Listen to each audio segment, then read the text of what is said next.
আসসালামু আলাইকুম, কেমন আছেন সবাই? কিছুক্ষণ আগে একটা ভিডিও দিয়েছিলাম আমার পেজে, যেটা ছিল চট্টগ্রামের ভাষায়। একটা মেসেজ ছিল। তো অনেকে কমেন্ট করেছেন ওখানে যে এটা ভালো করে বানানোর জন্য, কারণ চট্টগ্রামের ভাষা অনেকে বুঝে না। তো আমি ভাবলাম হ্যাঁ, আসলে সারা বাংলাদেশের মানুষের জানা দরকার। হয়তো অনেকে মেনে চলেন কিংবা অনেকে মেনে চলেন না। তো আমি একজন পেশায় ফ্লাইট অ্যাটেন্ডেন্ট। আমার দৃষ্টিভঙ্গিতে আমি যেগুলো দেখেছি, তো ওগুলো আমি একটু তুলে ধরতে চাই আজকে। সেটা হচ্ছে গিয়ে আমরা বাংলাদেশের অনেক মানুষ বাইরে থাকি, বিভিন্ন দেশে ছড়ায় আছি। আম অনেক ভালো কাজ করছি, অনেক ভালো, ভালো পজিশনে আছি। এরপরে অনেক নাম কামাচ্ছি আমরা। কিন্তু আবার কিছু মানুষের জন্য আমাদের বাংলাদেশের যে ইমেজটা আছে এটা নষ্ট হচ্ছে। মানুষগুলো এরকম কিংবা এরকম। তো যেটা বলতে চাচ্ছি সেটা হচ্ছে গিয়ে ধরেন আমরা যে কোনো দেশে এয়ারপোর্ট থেকে আমরা বাংলাদেশে আসছি, ঠিক আছে? তো আমরা বোর্ডিং পাস পেয়ে গেলাম। এরপরে আমরা যখন ইমিগ্রেশনে যাচ্ছি তখন দেখি কি আমরা হলুদ কিংবা একটা কালো কালারের একটা লাইন থাকে যেটাতে লেখা থাকে সামনে, "please stay behind the line." আম যে একজন ইমিগ্রেশন শেষ করবে আর এরপর আরেকজন যাবে। ঠিক আছে, আমরা এটা করলাম, মেনে চললাম। এটা দিয়ে আমরা ইমিগ্রেশন হয়ে গেল, পাসপোর্ট স্ট্যাম্প ঢোকার পরে কি আমরা যে গেটে যাব ওটার আগে একটা স্ক্যান থাকে, স্ক্যান মেশিন থাকে, যেখানে আপনার সব মেটাল জিনিসপত্র, ল্যাপটপ কিংবা ব্যাগ, জ্যাকেট, বেল্ট, জুতো সব কিছু আপনার ড্রয়ারে রেখে ওটা স্ক্যান দিয়ে যায়। এরপরে আপনাকে আরেকটা স্ক্যানের দিক দিয়ে যেতে হয়, যেটাতে কিনা আপনার বডি স্ক্যান করে যদি কোনো মেটাল জিনিস থাকে ওটা ডিটেক্ট করার জন্য। আম এরপরে হয় কি কিছু বাংলাদেশিরা আছে, আ এ কিছু বাংলাদেশিরা যারা এইসব করাতে ওরা রাগ হয়ে যায়। বলে কি, "কেন এত কিছু করার কি দরকার?" এই সেই হাবিজাবি। তো ব্যাপারটা হচ্ছে গিয়ে এভিয়েশন সিকিউরিটি যেটা অনেক স্ট্রিক্ট। আপনার সামান্য একটু ত্রুটি হলে আপনার ধরেন যেকোনো ফাঁক-ফোকর দিয়ে টেররিস্টরা ঢুকে যেতে পারে। কারণ ওরাই ওই জিনিসটা খোঁজে। আম এমন একটা ইনসিডেন্ট ছিল যে আপনার কায়রো থেকে যেটা একটা আ আপনার রাশিয়াতে যাচ্ছিল ফ্লাইট, ওখানে ওরা এরকম গ্রাউন্ড সিকিউরিটি আপনার স্ক্যান না করাতে ওখানে এক্সপ্লোসিভ ছিল, যার কারণে প্লেনটা আপনার বিধ্বস্ত হয়ে গেল।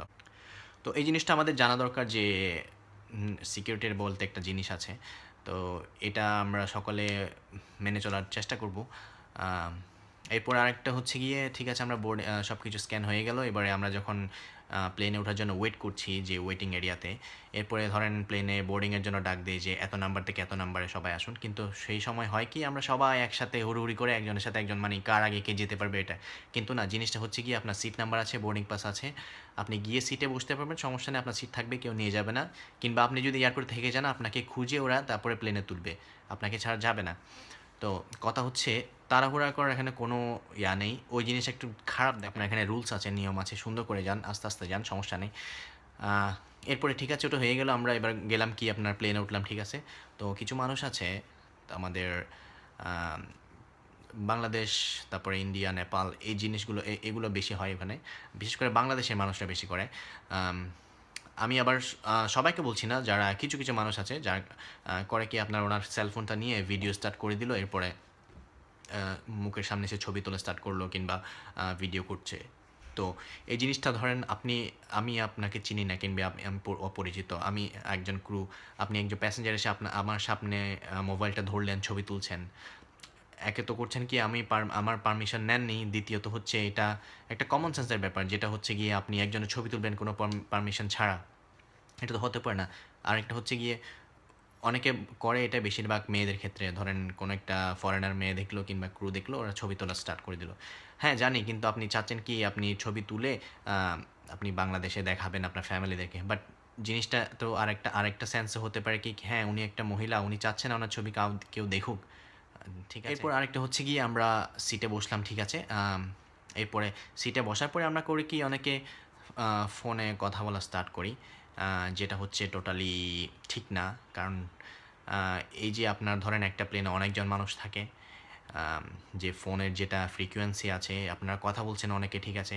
বাট যে পাইলট এবং পাইলটের সাথে এয়ারপোর্টের যে এয়ার ট্রাফিক কন্ট্রোল এটিসি যেটাকে বলা হয়, ওটার সাথে যে কথাবার্তা হয় ওগুলোতে কনফ্লিক্ট হয় আসলে। কারণ এতগুলো সেলফোন একসাথে যে আপনার সিগন্যাল যাচ্ছে, এদিক দিয়ে কনফ্লিক্ট হয়।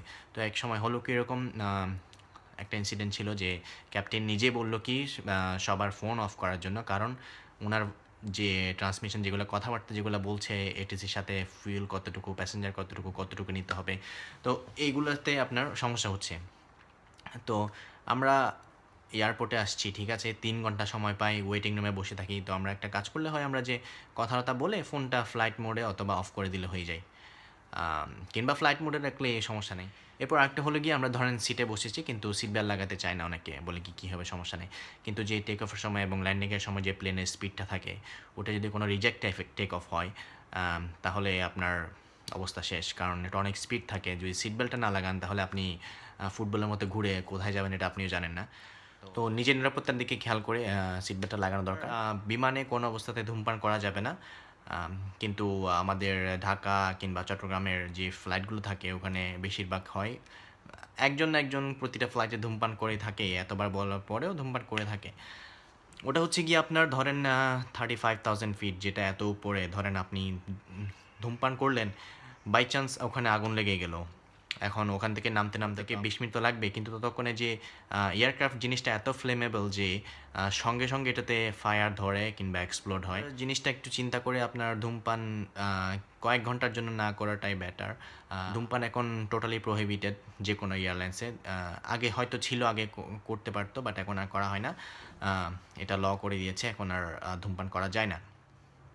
আরেকটা ব্যাপার হচ্ছে গিয়ে আমরা বিভিন্ন সভ্য দেশ থেকে আমরা বাংলাদেশে যাচ্ছি, তো বিমানে যাওয়ার সময় যে আমরা টয়লেট ব্যবহার করি সেক্ষেত্রে আমরা অ্যাকচুয়ালি আপনার নিয়মগুলো মেনে চলি না। নিয়ম বলতে আমরা ঢুকে যাই, অনেকে লক করি না, আরেকজন এসে দরজাটা খুলে ফেলে, তখন আপনার মান সম্মান যায়।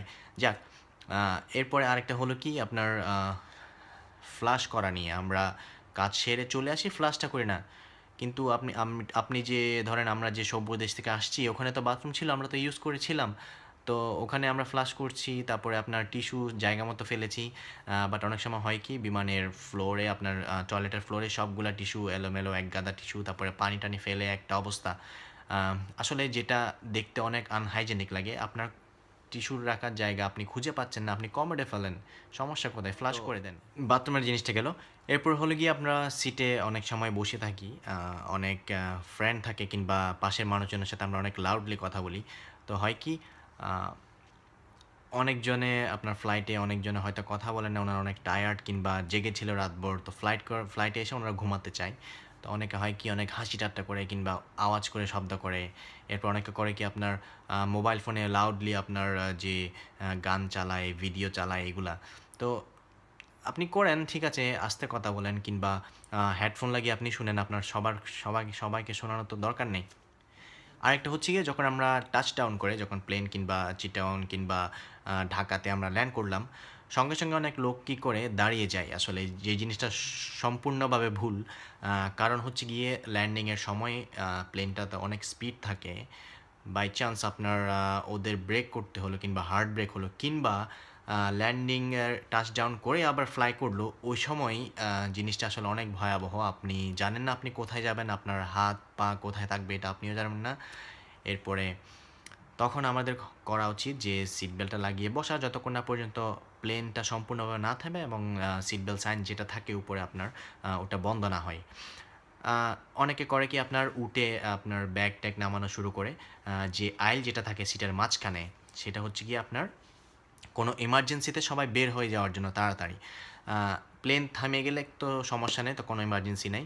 যদি বাই চান্স কোনো ফায়ার কিংবা কোনো কিছু হয়, কোনো দুর্ঘটনা হয়, তখন আপনার যে ব্যাগ নামিয়েছেন ওটার কারণে আপনার 10-12 জন মানুষ একসাথে যানজট হয়ে যাবে কিংবা এক পদতলিত হয়ে অনেকজন মারাও যাবে ওই স্পটে। তো জিনিসটা হচ্ছে কি এরকম, আপনি যদি পথটা ব্লক করে রাখেন মানুষজন বের হতে পারবে না।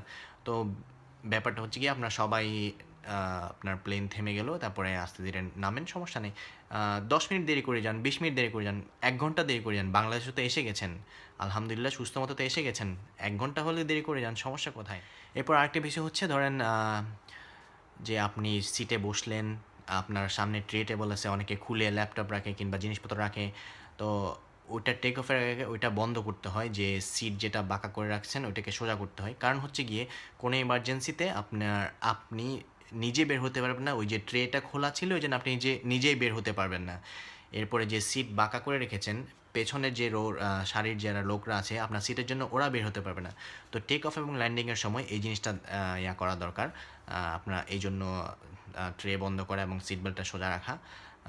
এরপরে যে আপনার মাঝখানে যে দরজাগুলো থাকে এগুলো হচ্ছে ইমার্জেন্সি এক্সিট, যেগুলার নিচে কোনো ব্যাগ রাখা যাবে না। কারণ কোনো ইমার্জেন্সিতে ওই দরজাগুলো দিয়ে বের হতে হবে, সেম কারণ আপনার, যাতে ব্যাগগুলোর সাথে আপনার হোঁচটকে না পড়ে মানুষজন ক্ষতি না হয়, যাতে সবাই বের হয়ে যেতে পারে। তো অনেক সময় আপনার হয় কি, আপনার প্লেন কোনো একটা দুর্ঘটনা হলে কিংবা পানিতে কিংবা যে কোনো একটা ফায়ার হলে 90 সেকেন্ড সময়ের মধ্যে আসলে সবাই বের হওয়া, যেটা নিয়ম হচ্ছে 90 সেকেন্ডের মধ্যে সবগুলো বের হয়ে যাওয়া। তো অনলি 90 সেকেন্ড সময় থাকে। এরপরে আমরা আরেকটা হচ্ছে কি, আমরা বাংলাদেশে ল্যান্ড করলাম। এরপরে এয়ারপোর্টে যাওয়ার কার আগে কে তাড়াহুড়া করি, আসলে এটা ঠিক না। আস্তে ধীরে সমস্যা কোথায়, এরপর আমরা ইমিগ্রেশনে গেলাম। হয় কি, ওখানে ওই যে আমরা বাইরে থেকে আসলাম, যে দেখলাম হলুদ কিংবা কালো লাইন, যে ওইটা ক্রস না করে একজন একজন করে যাওয়া, কিন্তু বাংলাদেশে এসে সবাই ইমিগ্রেশন পুলিশের সামনে গিয়ে পড়ি, তখন ওনারা অবশ্যই গরম হয়ে যাবেন, কারণ একজন একজন করে আসুন, সবাই তো ইমিগ্রেশন থ্রু দিয়ে যেতে হবে। তো আসলে এই জিনিসগুলো আসলে আমাদের ভেবে দেখা দরকার। হয়তো জানি না, অনেকের খারাপ লাগতে পারে, অনেকের ভালোও লাগতে পারে। আসলে এই মেসেজটা জরুরি মনে করেছিলাম, তাই জিনিসটা বললাম। আশা করি ভালো লাগবে, কিংবা এতে যদি কারো উপকার হয়, দয়া করে আপনারা শেয়ার করবেন। ভালো থাকবেন ইনশাল্লাহ। পরে আবার যে কোনো একটা কিছু নিয়ে আসবো আপনাদের সামনে। আল্লাহ হাফেজ, আসসালামু আলাইকুম।